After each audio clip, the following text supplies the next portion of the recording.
భారత మహిళల క్రికెట్ జట్టు మొట్టమొదటిసారి ఐసీసీ మహిళల ప్రపంచ కప్ 2025ను కైవసం చేసుకుని సరికొత్త చరిత్ర సృష్టించింది. ఈ సందర్భంగా megastar Chiranjeevi, super star Mahesh Babu, Kamal Haasan వంటి దక్షిణాది సినీ ప్రముఖులు సోషల్ మీడియా వేదికగా జట్టుకు తమ అభినందనలు తెలిపారు.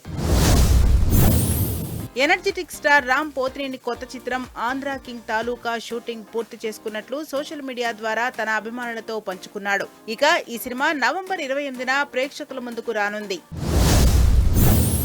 ప్రదీప్ రంగనాథన్ తాజా హిట్ మూవీ డ్యూడ్ ఎట్టకేలకు ఓటీటీ ప్లాట్ఫామ్లోకి రావడానికి రెడీగా ఉంది. ఈ రొమాంటిక్ కామెడీ చిత్రం ఈ నెల 14న తమిళం, తెలుగు, హిందీ, కన్నడ మరియు మలయాళ భాషలలో నెట్ఫ్లిక్స్లలో స్ట్రీమింగ్ అవ్వనుంది. చాందిని చౌదరి, సుశాంత్ యాష్కి ప్రధాన పాత్రలో నటిస్తున్న కొత్త చిత్రం ఘనంగా ప్రారంభమైంది. వికాస్ దర్శకత్వం వహిస్తున్న ఈ science fiction dark comedy genre చిత్రాన్ని సహచరి క్రియేషన్స్ బ్యానర్ పై సృజన గోపాల్ నిర్మిస్తున్నారు. ఈ కార్యక్రమానికి దర్శకుడు తరుణ్ భాస్కర్ ముఖ్య అతిథిగా హాజరై తొలి సన్నివేశానికి క్లాప్ కొట్టారు. ఎన్టీఆర్ తన నెక్స్ట్ ప్రాజెక్ట్ డ్రాగన్ సినిమాకి సంబంధించి director Prashanth Neel Europe schedule ను ప్లాన్ చేస్తున్నాడట. యూరప్ లో హీరోపై యాక్షన్ సీన్స్ ను వాటితో పాటు ఓ సాంగ్ ను కూడా షూట్ చేస్తారని తెలుస్తోంది. ఈ సినిమాలో ఎన్టీఆర్ డ్యూయల్ పాత్రలో నటిస్తున్నాడు. పవన్ కళ్యాణ్ హీరోగా, శ్రీలీల, రాశీఖన్నా హీరోయిన్స్ గా, హరీష్ శంకర్ డైరెక్షన్ లో రాబోతున్న ఉస్తాద్ భగత్ సింగ్ మూవీ ఆల్బమ్ పై లేటెస్ట్ బజ్ వినిపిస్తోంది. దీని ప్రకారం దేవిశ్రీ ప్రసాద్ మొత్తం 4 సూపర్ హిట్ సాంగ్స్ అందించినట్టు తెలుస్తోంది. రామ్ గోపాల్ వర్మ ఇప్పుడు పోలీస్ స్టేషన్ మే బూత్ సినిమాను రూపొందిస్తున్న విషయం తెలిసిందే.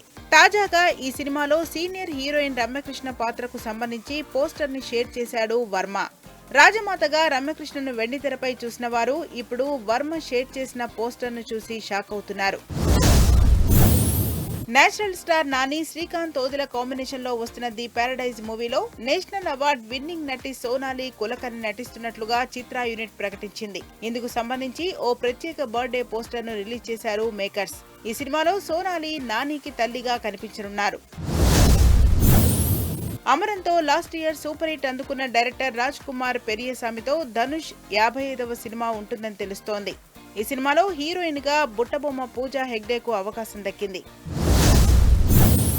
స్త్రీ 2తో సూపర్ హిట్ బ్లాక్ బస్టర్ అందుకున్న బాలీవుడ్ భామ శ్రద్ధా కపూర్ ఈసారి మరాఠీ తమాషా ఆర్ట్ ఫామ్ లెజెండ్ వితాబై జీవిత కథతో రాబోతోంది. ఈ సినిమాను లక్ష్మణ్ ఉటేకర్ డైరెక్ట్ చేస్తున్నాడు.